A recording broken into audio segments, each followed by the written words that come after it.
social media platforms. Our Facebook handle is Ask Muvi TV, our YouTube channel is Ask Muvi TV.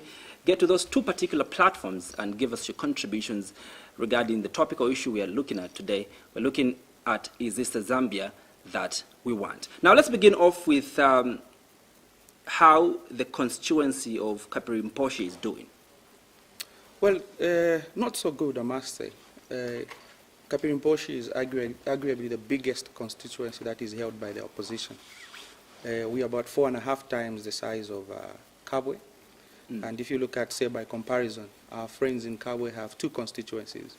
I'm running this constituency as the political head, and there's a lot of needs that our people need.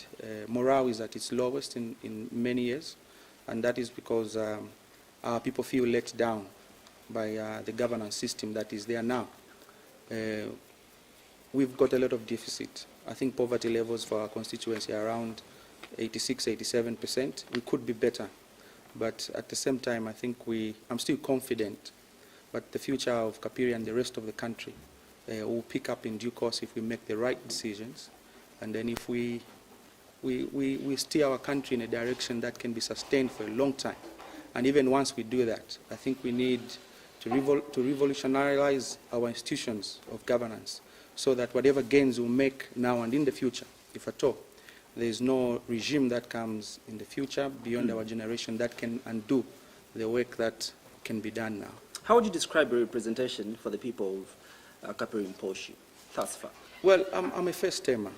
You know, this is like I've done 4.5 years in Parliament, and it's been very difficult. It's harder than I thought, but by and large, representing Kapiri has been the greatest honor of my working career as an adult. And you would say confidently that you've done it with the best of your abilities and diligently?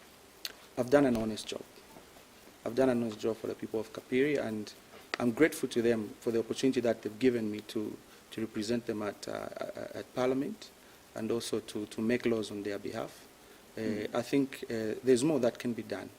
But it's been a good start, and I'm grateful for the opportunity. That your colleagues don't feel so from the Patriotic Front. I'll give you an example of Honorable Bowman Lusambo, who, you know, who's on record having stated that the people of Kapiri-Mposhi are stranded because they don't have representation in Parliament. The one they have is a young man that is always at Arcades and Manda Hill, and he's become a member of Parliament for Arcades and Manda Hill because he's always there drinking coffee. But for evidence, back in evidence, allow me to ask my director to play me a little clip by Bowman Lusambo, who described the work of Stanley Kakubo as one that is not worth being called a member of Parliament. Nothing. That young man, he has now turned into the MV for Manda Hill, Arcades and this park, just enjoying coffee in the sack. He has abandoned these people in Kapiri-Mposhi. I told Madam Speaker that, Madam Speaker, the youths of Kapiri-Mposhi, they are stranded because they don't have a representative in this house. They don't have. They don't have. He's busy conning people all over. He's busy conning people all over. He is not a trustworthy person. The people didn't vote are cowards, like Kakubo, cowards, like Chushi, cowards, like Prince Kasune, cowards, like Garin Kombo, cowards, like all UPND members of Parliament who are cowards. Honorable, you're not only a coward, but you've made the people of Kapiri-Mposhi constituency stranded because you're always in Lusaka drinking coffee at Arcades and Manda Hill. Is this a correct position? Well, Honorable, my friend, Honorable Bowman Lusambo, is correct only up to the extent of me being a young man. Other than that, I think I don't take Honorable Lusambo very seriously myself. You could see from what he said that he cannot substantiate what he said. And I think the only people that have the right to judge whether I represent them well in Kapiri or not are the constituents of Kapiri. I think the Zambian people follow the work that we do in Parliament, and then I think it is not something I would like to dwell too much on. The work that I've done in the Parliament of Zambia is there for everybody to see. And one of the key things that we've done, for instance, in this sitting, which I believe Honorable Lusambo is responding to, is that I moved a motion in Parliament, an unprecedented one in the history of our country, and that is to protect the civil rights of our people. Because I didn't like it was unconstitutional his behavior when he held a press conference at his office, and the motion that I moved was to censure him. And I think after that, Honorable Lusambo is still recovering for the corrective measure that we had set out to Parliament to make sure that the civil rights of our people are not trampled on by him or any other minister. I'm a firm believer that the most important office, if I may call, in the Constitution of Zambia is not the president. It is not a cabinet minister. It is not a provincial minister. It is not even a member of parliament like myself. It is citizen. And the people of Zambia come first to me, and the utterances of the minister are neither here or there. When the rights of our people are not respected by those that are elected to lead, I'm one of the people that the country can rely on. I'll stand up for this country that I love so much. And some of the things that we've done in Parliament, I've spoken for students when their allowances were taken away, their sponsorship by government. I spoke for the students. I've spoken for workers in this country. I've cautioned government against borrowing too much. And I think the record is there at Parliament to see. And I don't have time for coffee at Monday. I've got a job to do, and I've got a job to learn. And I'll stand up for this country. What do you think he was getting all that, or maybe you've drunk coffee together? What do you think he was getting all that thing in his head? I think this country shouldn't take my brother too seriously. I'm not even surprised that you're also wondering where these utterances came from. I think the best person to answer again is perhaps you should give him another audience just to substantiate himself. Don't take him too seriously. As far as my colleague is concerned, I'll leave it there. I think maybe just to ice it up. I've only heard him speak in Parliament once. And when he did, the country knows that he referred to two particular youths that they were in his vehicle. The rest of those utterances, the country knows that he's on record of having not told the truth in Parliament. So I think you can see the difference. Well, let's not dwell much on that. But today is the 9th of December, and it falls on a very special day globally. Zambia did join, the rest of the globe in commemorating International Anti-Corruption Day. And I want to ask a question regarding how you describe government's commitment to the fight against, corruption. Well, I can't see the commitment, to be honest. Our system of governance at the moment in this country is at its lowest. Our credibility is low. The corruption levels are very high, especially for those that hold constitutional offices. You've seen how ministers have been dragged to court, and then how the cases have ended. People cannot account for the money that they have. We've reduced this country. Ministers have reduced this country to a country of donations. They'll go into a church, give 100,000 kwacha, 50,000 kwacha. No country can develop like that. Corruption is high in this country. Everybody can see that, even a child. Instead, what we're advocating for is the opposite. What we want is a system that guarantees that every Zambian can succeed in this country, because there's fair play everywhere. I want the youths in my constituency to have a future where they can confidently say that when I have a chance to go to the best schools in this country, and afterwards I can have a fair chance of getting a job. I want the marketeers, even here in Lusaka, to believe that they can succeed in this country without having to be a friend of a minister, because the minister will come and make a donation. We are looking forward to a country where politicians don't take advantage of the church, for instance, so that when it's campaign time like now, money that cannot be accounted for in the country is taken into churches and given.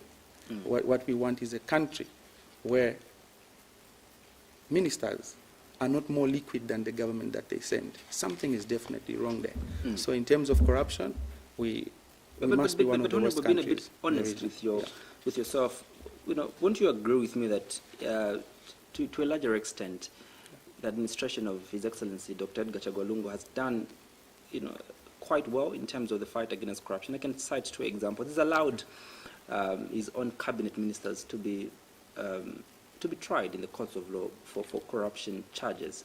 Don't you think that in itself tells us volumes of how he's committed and is not looking at who is facing the charges of corruption? There are a lot of things that the president has said during his presidency. I think the president is also on record as having said that, for instance, when one of his ministers was taken to anti-corruption, the Zambian people demanded, including us politicians, we said, when a minister is facing a charge, for instance, they must step down to allow for our institutions to investigate them fairly. The president has defended ministers to say until they are proven guilty, they won't let go. That's not how it should be, because people hold powerful positions and they must step aside to allow for fair play. But a case in point. Isn't that within the confines of the law, the presumptions of? Let me give you a better example. Proven otherwise. Let me give you a better example. In the last few days, we've had a court decision that says that ministers must pay back the money that they got paid when they overstayed in office. The buck stops with the president, and you must agree with me. It stops with him because he made the executive decision illegal as it is, to make ministers overstay in Parliament, in office. That is a serious obligation of the law. And then it's a ground for impeachment, in fact, because the courts have said that that decision was unconstitutional. And how do you compare that with the fight that can be perceived as him fighting corruption and making the correct decisions while he's president? I think the whole process is not exemplary in my view. I beg to differ. We could do better. I mean, why break the law so openly? It's an impeachable offense. And what does this really put the integrity of the president? I do know for a fact that on Monday, the Constitutional Court ordered ministers who illegally stayed in office to pay back within a period of 30 days, when in fact the president had directed that it wasn't illegal. In fact, the exact words he said were that people lack the reading culture.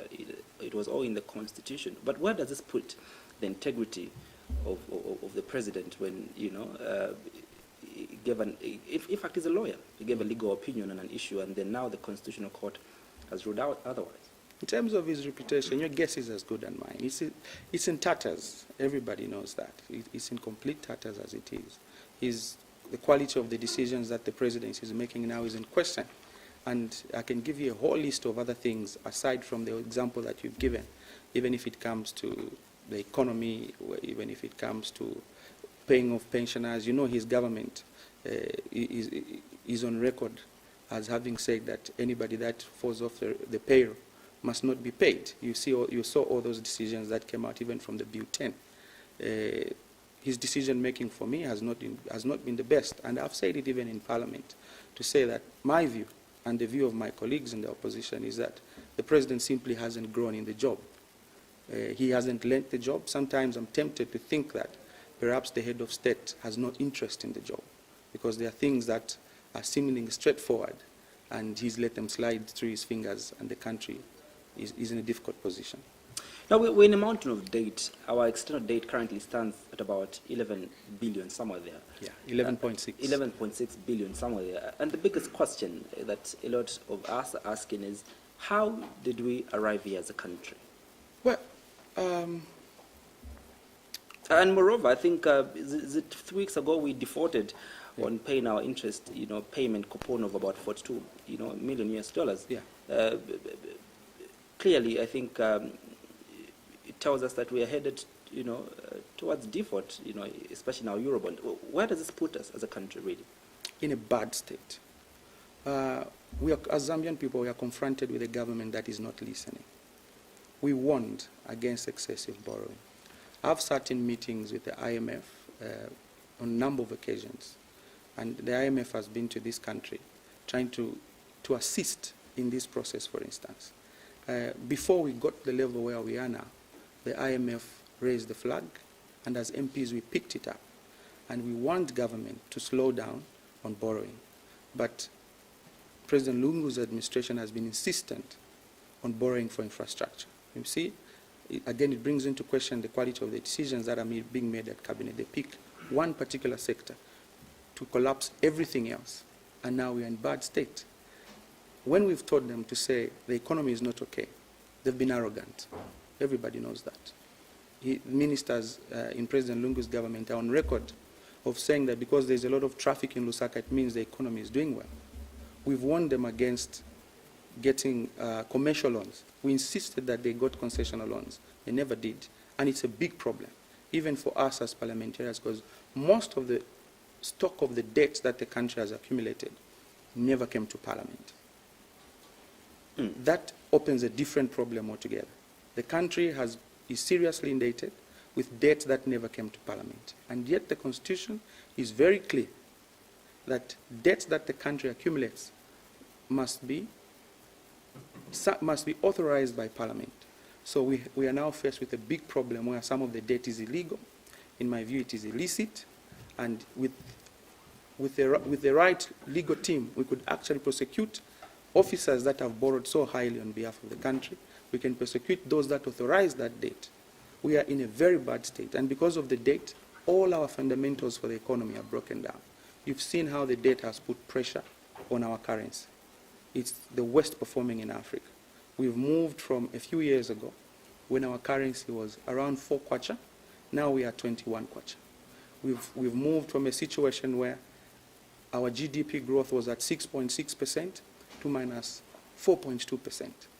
We've moved from a situation where interest rates were low, and now they are too high, and it's government that's borrowing and not our businesses. So we are in a very difficult situation, and I feel for our country in the sense that our people must prepare for a very long period of hardships. And like I asked earlier, we defaulted on paying our interest coupon to our lenders. And the biggest question that people of Zambia want to find out is what happens next now? What does this entail? Well, it reminds me of something, I think, what the Minister of Finance said. He said many countries have defaulted before, and it makes no difference. And I want to say to you, Mr. Mwans, that any politician, any minister for that matter, that is telling you that it is okay for us to default is simply peddling fiction. Let's settle that first. The implications are severe on our country. One of the main implications is that, first of all, we cannot borrow internationally anymore because nobody trusts the Zambian economy to pay back. That's a big problem. And then when we default, we have different segments of debt. Our creditors are now taking options. One of the options that I hope they won't take is that they may decide, say, to go to an international court and say that Zambia has defaulted, and now what we want to do is we want to put some things that I can call, they go to court, and then the court makes a ruling that the country cannot make certain imports until they pay back debt. That's one of the options. Our creditors may go to court again to go and make sure that some of our assets, especially on the Chinese debt that is not clear, some of our national assets may be seized. Some of our international corporations, our national corporations may be seized, such as ZESCO, the airports, for instance. We don't know how those debts were negotiated.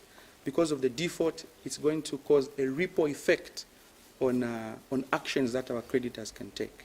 So it is not a good position to be in. Our rating has been downgraded into junk, and our country doesn't need to be embarrassed. The Minister of Finance, responsible for finance, Dr. Walyangandu, called it strategy.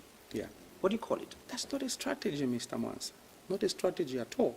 The situation that the Minister of Finance has put our country in is a situation where he's got a portfolio of different debt. On one hand, we have the Euro bonds. On the other hand, we've got Chinese debt. And then we have, perhaps there's some debt with the World Bank. There could be some debt with the Africa Development Bank, and so on and so forth. So what the minister's stance is, he's looked at all these debt portfolios. He's looked at his purse money, and then he says, there's a pari passu agreement here. I cannot pay the Eurobonds because I'm treating all debt the same. So I will not pay any of you because I don't have enough money. To put it simply, it's like I, as Kakubo, I go and get caliber from somewhere. Then I go, for instance, to a bank like FNB, I get some money. Then I go to bank ABC, I get some money. And when FNB call back on their money, my answer is that no, because I treat the caliber guy, I treat bank ABC the same, therefore I won't pay. What kind of reasoning is that? One characteristic of debt is that it must be paid back. It's as simple as that. If you're in the position of the Patriotic Front administration, what position would you have taken as the UPND?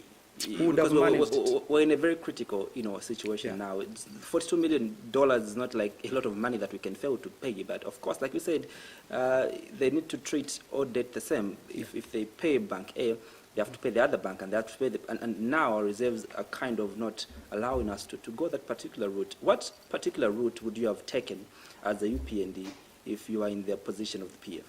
First of all, I would have listened to advice. You recall, I think maybe a couple of years ago, my colleagues and I in Parliament, particularly myself, we raised the issue when, say, Honorable Manakato was minister, with things to do with government paying debt using our reserves. We raised that concern to say you cannot use our reserves because they are for strategic imports and the execution for the country. But what they did is that they got our reserves, which the PF themselves didn't even accumulate, because those reserves that the country had were accumulated by the MMD. They used the reserves to pay debt. We warned, they didn't listen. The IMF came in and warned, they didn't listen. What would we have done as UPND? President Hichilema has made it very clear, is that our plan would have been not to borrow for one sector.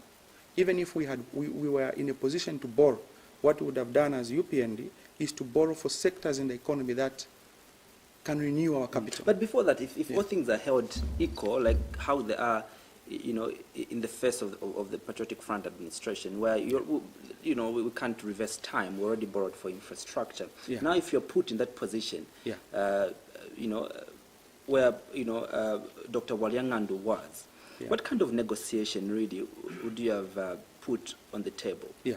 First of all, we would have started early, and we would have been honest about our transaction. We would have gone to those that we owe money and negotiated for softer terms, in the sense that we would have, for instance, asked to be given a longer period to pay early enough, not as an emergency.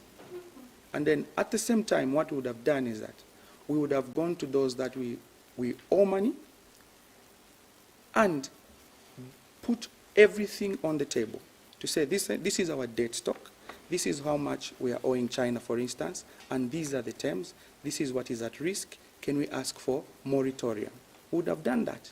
But then our friends in the Patriotic Front decided to ignore all the red flags along the way and decided to say, no, we are okay, buried their heads in their sand. What is the only thing that we could have done under the circumstances is to negotiate better in an honest way. And the other thing we could have done is allow the IMF to partner with us. Because what the IMF would have done is that they would have come in with technical expertise. That's what they do for their members. The IMF was going to lend us money on concessional terms to manage our debt stock. And the IMF would have given us technical support to train our own people, instead of going to hire people from outside to help us manage the debt stock. There's been concern really about Zambia's lack of transparency on our debt levels. Where do you think this dishonesty from our government is coming from? Well, it's not surprising to start with. I think all the dishonesty is coming from perhaps the transactions that the Patriotic Front government has done with China.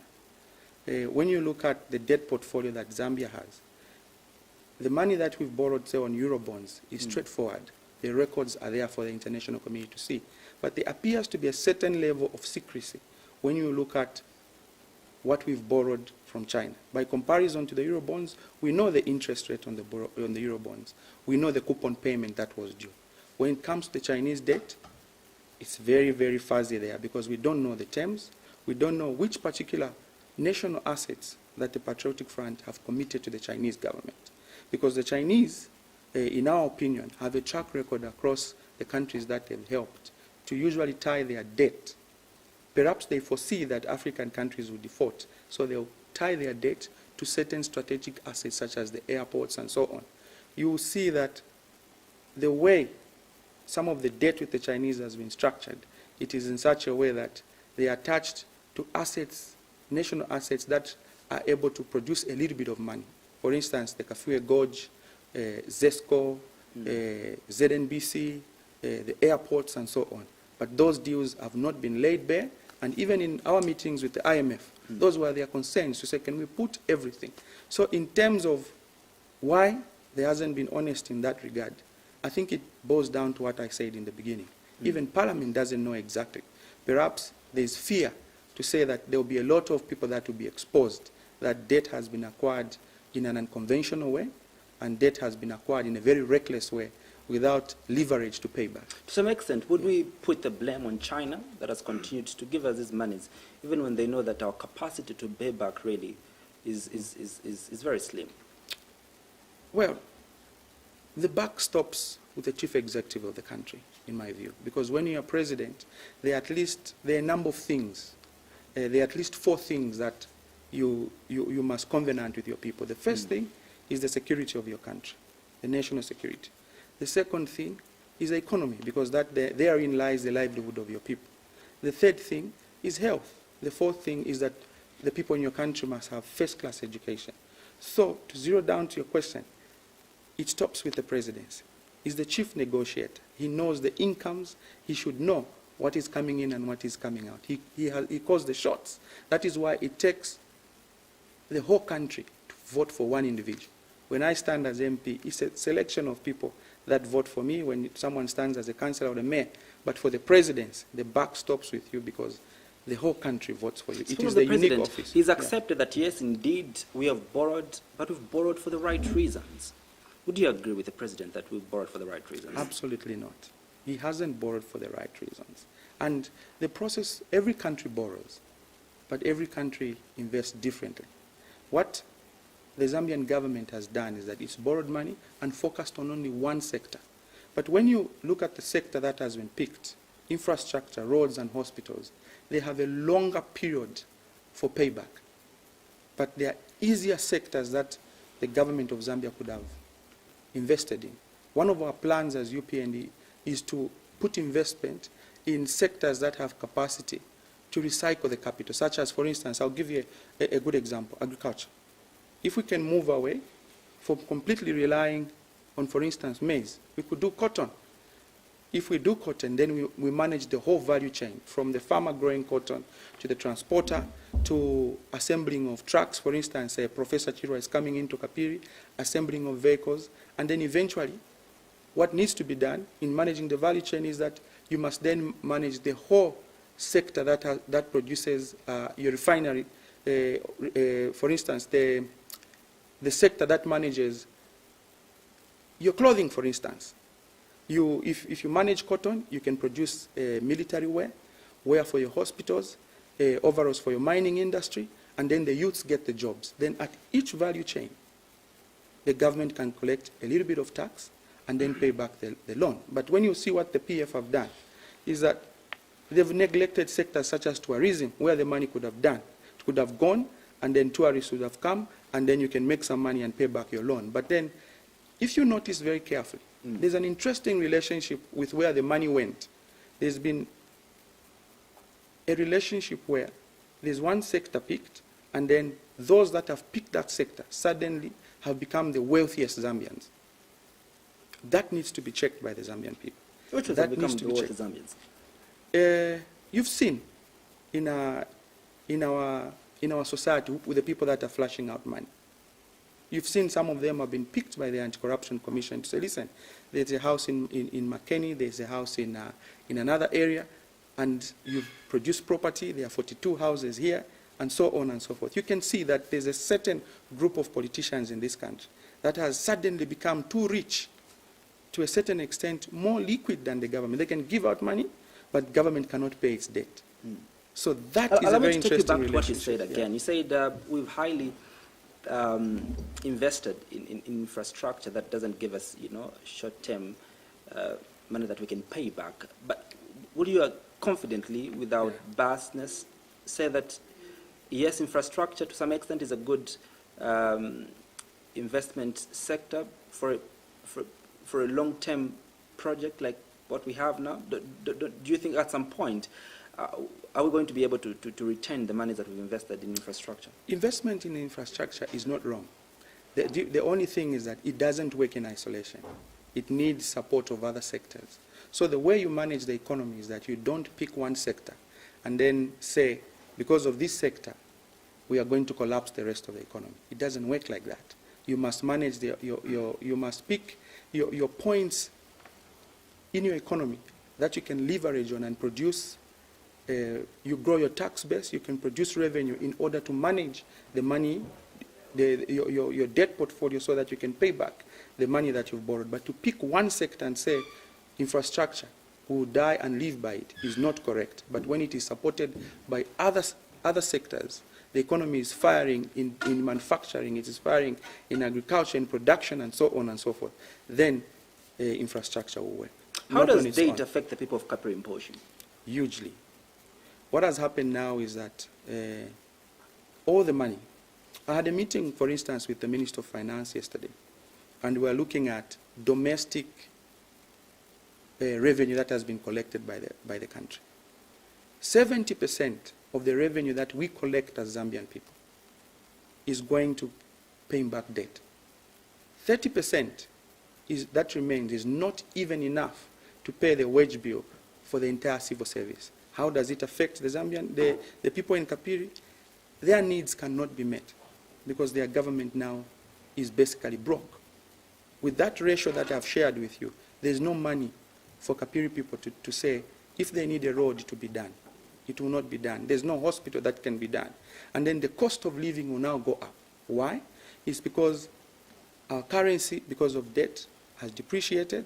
And now, if the people of Kapiri say go to ShopRite, what is happening there is that the cost of food has gone up.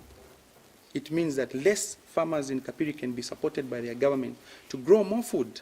So the people in Kapiri have not been spared. This is going to be a very difficult period. And you find that one of the key industries, if I call in Kapiri, is Tazara. Government is failing to support Tazara, for instance, so that our people in Kapiri can, we give decency to the workers of Tazara who have not been paid for 5 months. Some of them have now retired. They retired as far back as 8 years ago. And because there's no money in the economy is so bad, retirees have not been paid. So in every way that you can imagine, my people in the constituency definitely are feeling the pressure of a bad economy. Yeah. Domestic debt put together with external debt, we are standing at about 18 billion, somewhere there. Yeah. Do you think the current administration has a capacity to pay back these monies? No. I don't think they do. They don't inspire confidence in the Zambian economy.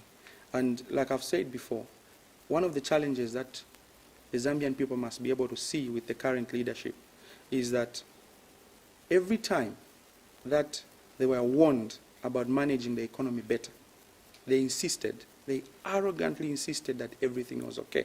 So the only way we can begin to turn the wheels of our economy is regime change, so that we can move away leaders that have failed to empathize with the Zambian people, leaders that have failed to see that the cost of living is too hard, leaders that have failed to feel the pain of that father that is struggling to put food on the table, of that youth that finished grade 12 4 or 5 years ago but has to live with the pain of seeing their father unable to raise money so that they can go to university, Mulungushu University or CBU or any of the colleges. As long as we have these leaders that cannot relate with the Zambian way of life, they continue taking us backwards. So what should follow now is that the Zambian people must seize this opportunity that is coming in a few months' time. They must seize this opportunity so that we can usher in a new administration under President Hichilema. I know it is not easy for the Zambian people at the moment. Look at what is happening, for instance, in the registration of voters. The system that we have now, if you go to Kapiri and many parts of the country, is that the system is designed to make very few people to vote. The civil rights of our people are being trampled on. So I want to take this opportunity to encourage our people to say whatever it takes, get your voter's card. Whatever it takes, get your voter's cards. I've been on the queues in Kapiri to see how things are going. Even here in Lusaka, you will see that the people are resolved. You can see the courage that has been sparked in the eyes of our people, and they want to vote. But there is a resistance in the system.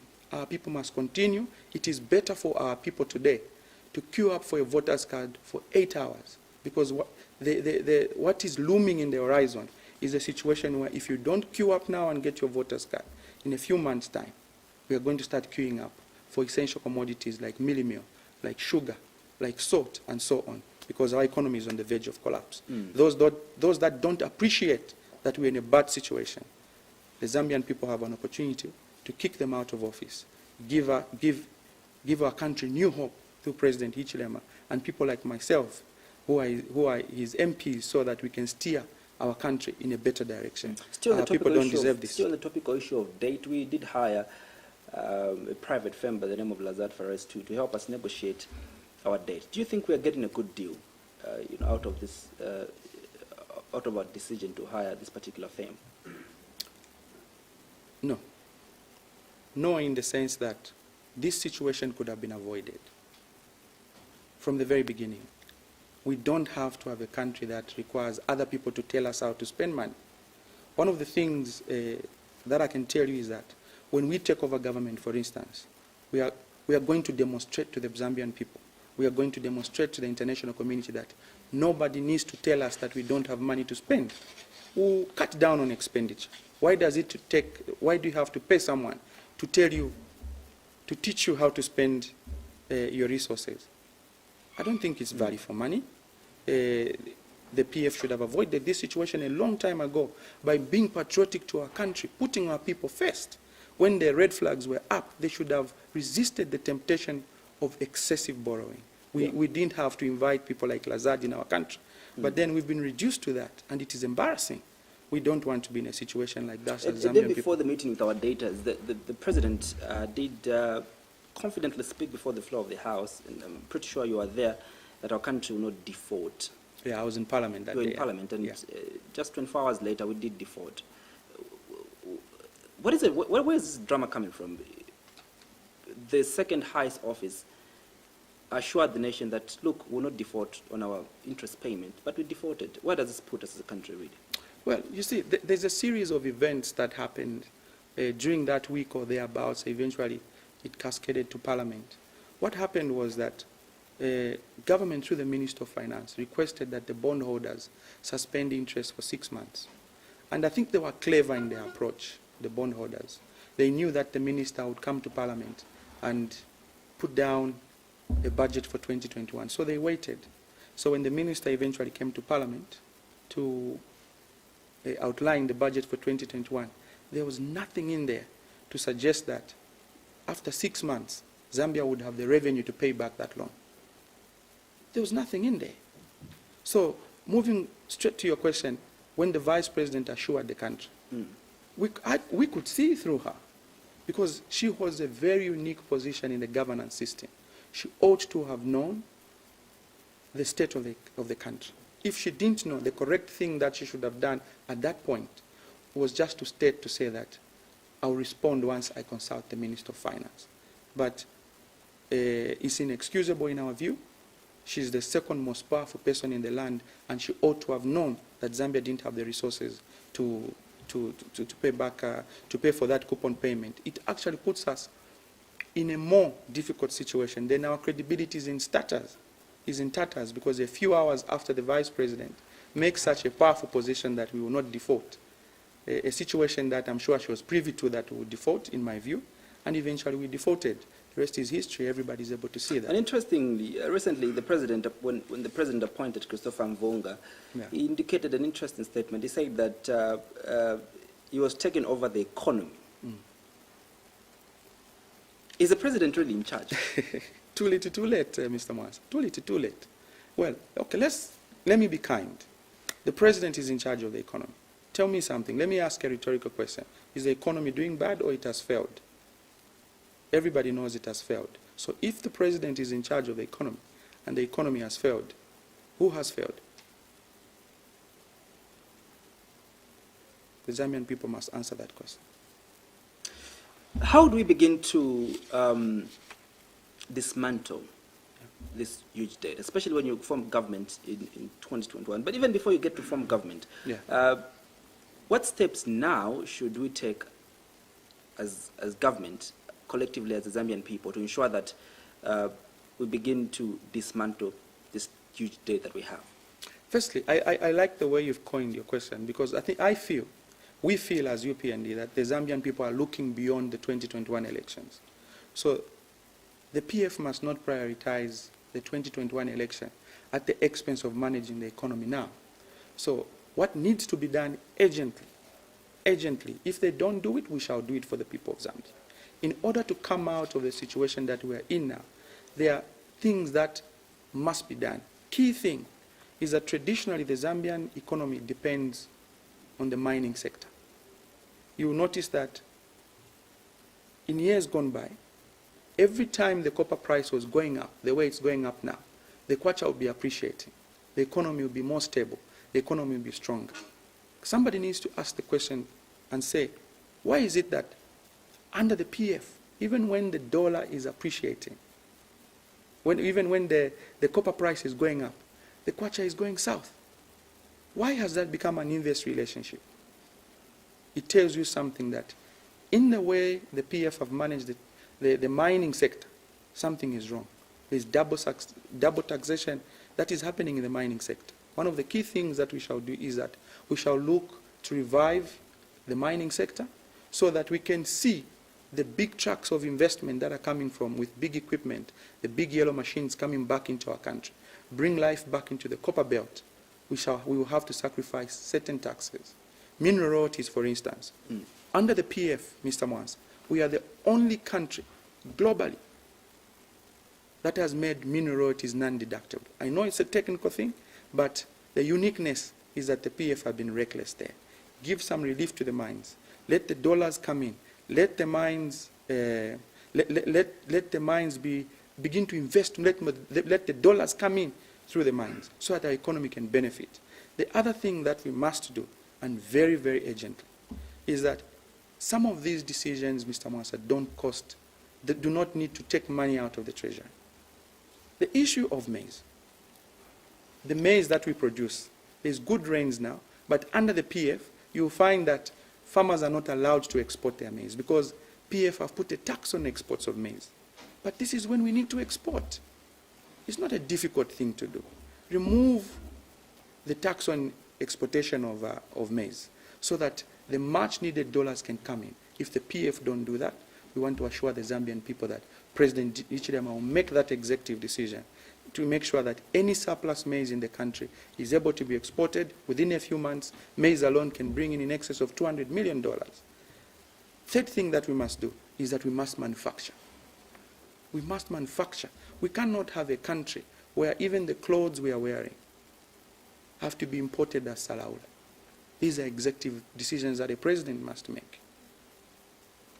The example that I gave earlier, managing the value chain of the clothing industry, will make sure that we can phase out Salaula for our people, take decency back to our people, and manage the whole value chain. So the key thing to do is that we must manufacture. Simple things like first clothes should not be imported in this country. We are importing way too much. And as long as we don't get started to revolutionize the way we are doing business as a country, we'll always be dependent on other people. And we are looking forward to the opportunity to make these tough decisions, to be in the faces of the Zambian people, to explain, to say the next few years or the next few months or in the next 5 years and 10 years, we'll go through a period where we have to make certain sacrifices and change the way we move our country forward. And our friends, they are not interested in the job to make those decisions. If they don't do that, the Zambian people will make a decision in a few months' time, and under the stewardship of President Ichilema, will make those decisions. Yeah. We are confident, we are very, very hopeful that our country can be better than this. Between 2018 and 2019, I think this is when the students, especially from the University of Zambia and Copperbelt University, really stood strong with you, because you spoke for them when Professor then was Minister of responsible for higher education, Professor Nkanduluo, banned meal allowances at these two particular institutions. We'd like to get your perspective from the UPND, what you intend to do with the education system, especially the loan system. Yeah. Do you think it has been effective, and how well do you plan to implement the system that is already there? First of all, look, education is youth, and the continuity of our country depends on the youth. And any decision that a government makes that is not in the best interest of the youth, because they are the majority, it's a decision that is being made not in national interest. And I said it in Parliament, like you've rightly put it when Professor Nkandoluo was minister, to say, let's channel the money to the youth. Let's channel the money to education. Our education system needs to be revitalized. We need not only to compete amongst our own universities, but we must compete in the region and across Africa and beyond.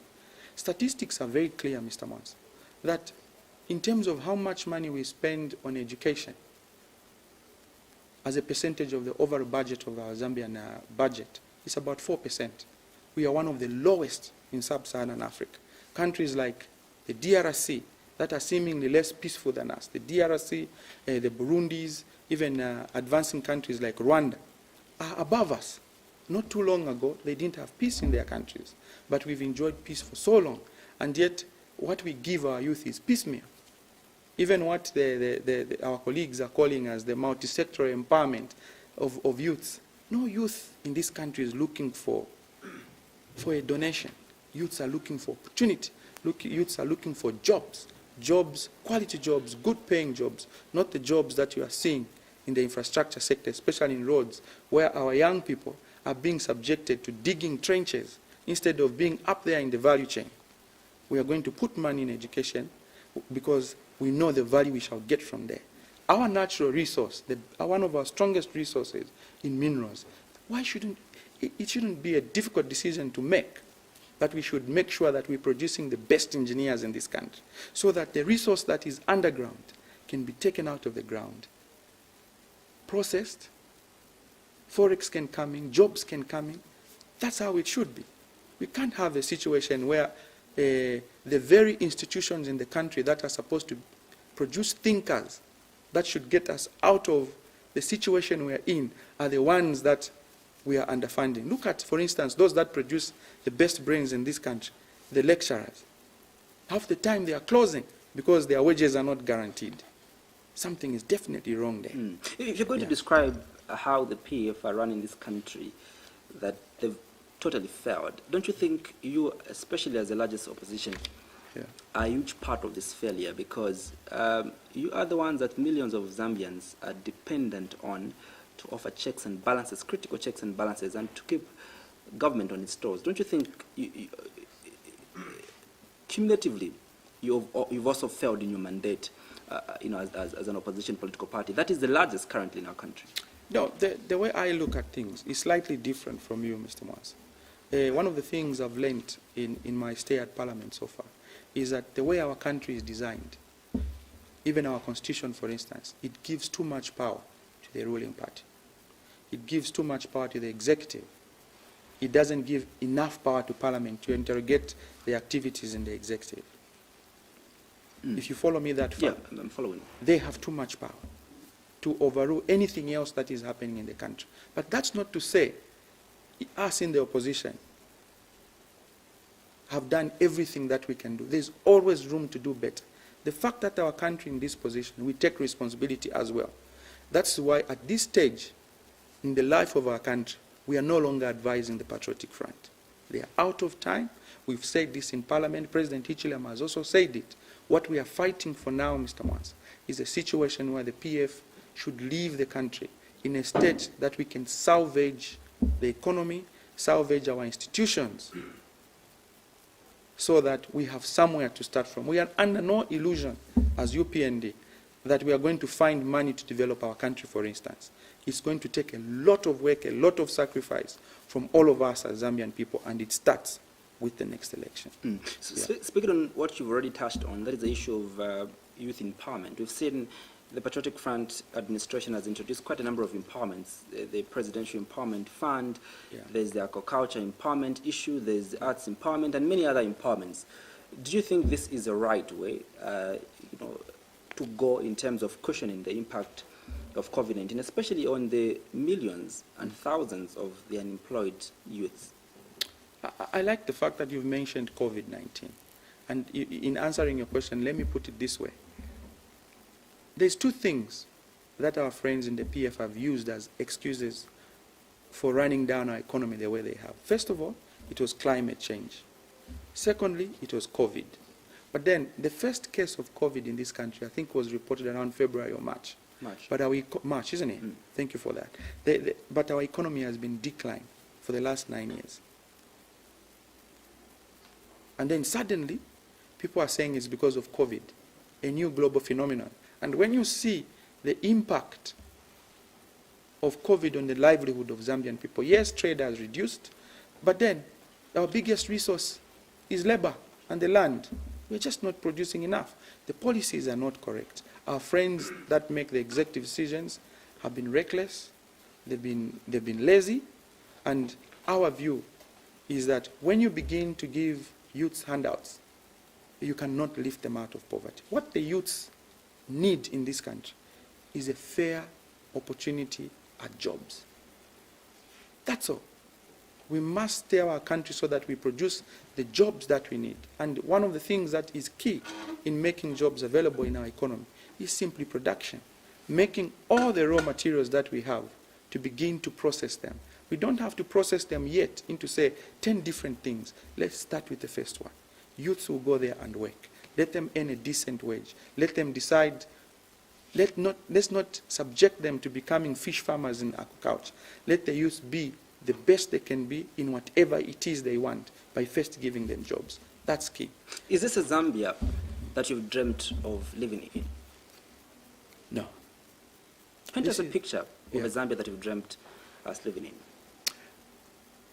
When I close my eyes, I want this country that we love so much to be able to have enough food. Just by the opportunity that the Zambian people have given me to be a member of parliament, I've looked at the eyes of poverty in rural Kapiri.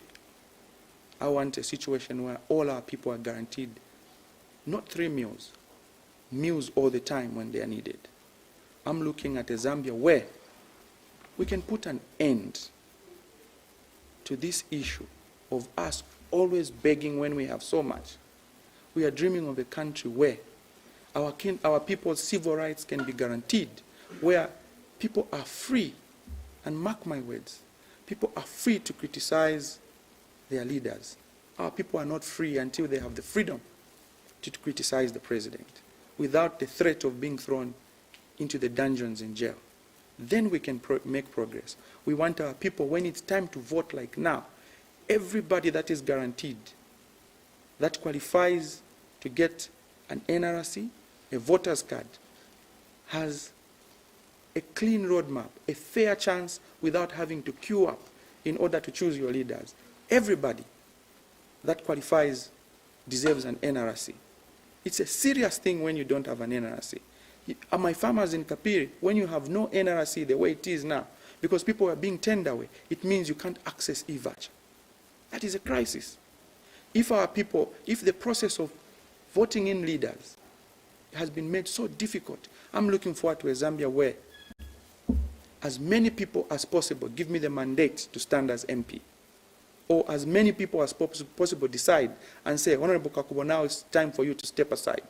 I'm looking forward to a Zambia where when we cast our votes as citizens, every vote will be counted correctly, and those that the people choose to lead them will lead in a fair manner. I'm looking forward to a situation where we can have future leaders, presidents, who are able to connect to the Zambian family straight away, so that when the price of minimum moves from 30 kwacha to 80 kwacha to 100 kwacha to 130 kwacha, that leader must not sleep. That's the country we want. Then we can move. Do you think your message as the UPND speaks to the aspirations of the Zambian people? Let me put it this way.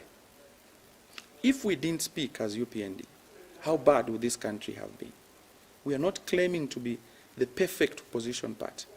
But I think I feel we've stood with the Zambian people in very difficult circumstances. We've been speaking for the people to avoid the situation that we don't get into a dictatorship. We've stood with the Zambian people. For instance, even on Bill 10, there are several instances where President Hichilema, for instance, has stood shoulder to shoulder with the Zambian people and spoken for them. Remember NRDC? If Mr. Hichilema didn't raise the flag the way he did, what would have happened? That institution would have been sold. If we didn't stand with the Zambian people on Bill 10, what would have happened? Today, as we speak, broke as we are as a country, people would have been appointed as deputy ministers. The reason I ask like this, Honorable, is because your party has been rejected for cumulatively 4 times. Okay. All right. And that's the reason I asked whether the message that you carry as a UPND resonates and speaks to the aspirations of the Zambian people. Why do you think, if you carry the message that speaks to the aspirations, why do you think they've continued to reject you as a party? I don't take it as rejection. The way I take it is that we've been evolving as a party, and we've been growing as a party. Perhaps, to put it plainly, what is at stake, Mr. Mwansa, is not the future of UPND. That's not what is at stake at the moment. When you look at the state of affairs in our country, what is at stake is the future of our country. What is at stake, whether President Hichilema has run 4 times, has been on the ballot 4 times and not won, that's not what is at stake here.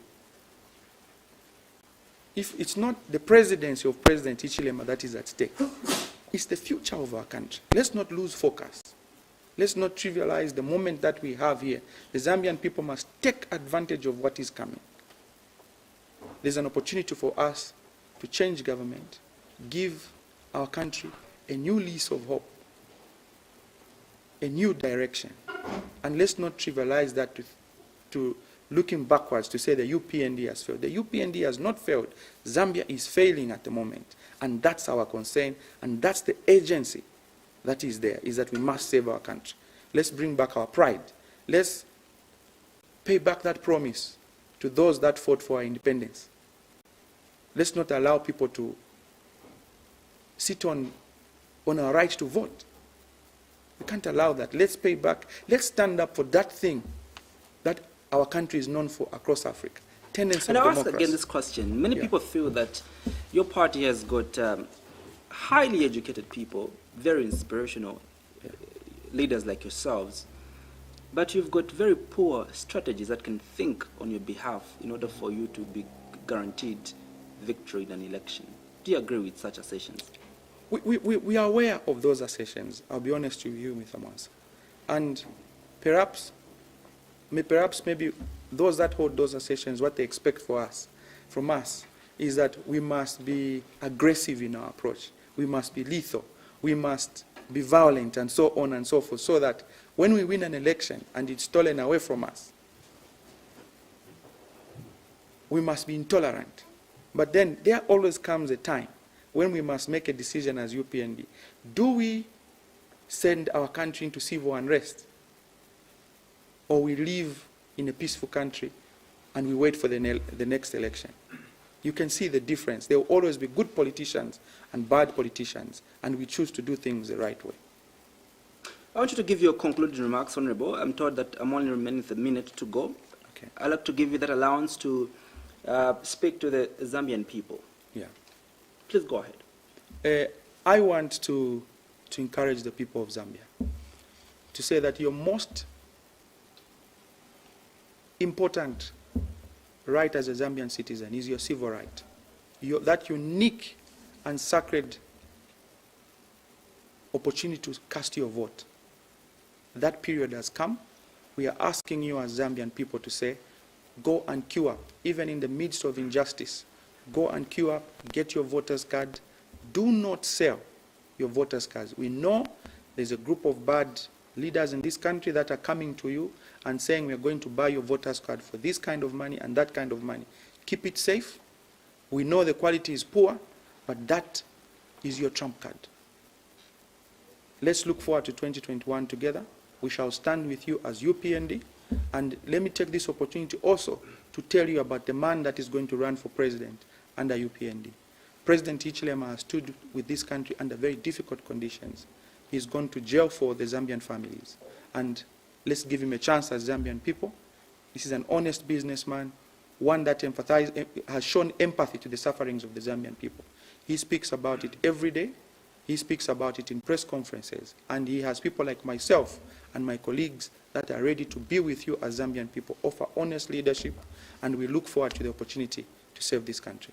God bless the people of Kapiri. God bless our country.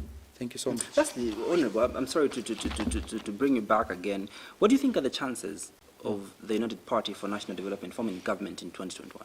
We will form government. What are the chances? Very good, because the Zambian people have made up their mind.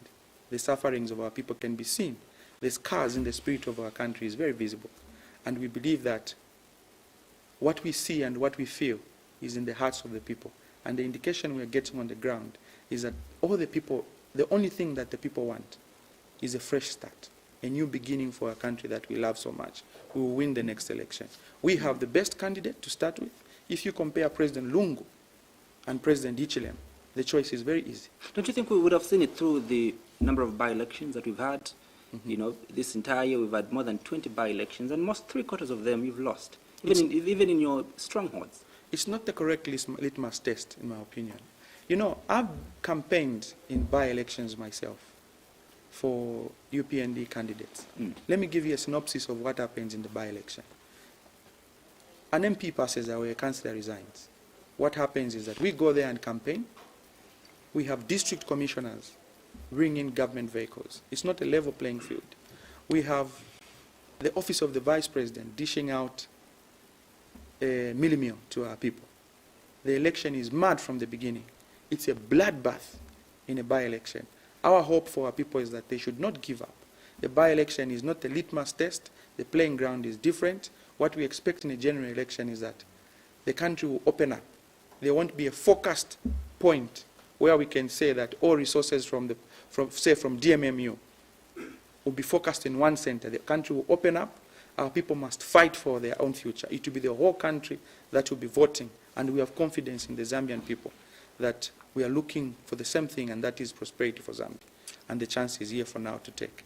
Honorable Kakubo, thank you so much for having made time I'm grateful. to appear on this very special edition of The Assignment. Thank you. Thank you for having me. I look forward to coming again. Make sure I get your voter's card too, Mr. Moss. Thank you so much to everybody that joined the conversation. Thank you so much to my producer and director, Mavuto Perry. See you on Sunday as I speak to Patriotic Front member, KBF, who's aspiring for president under the PF ticket on Sunday at exactly 1935. For now, good night and God bless.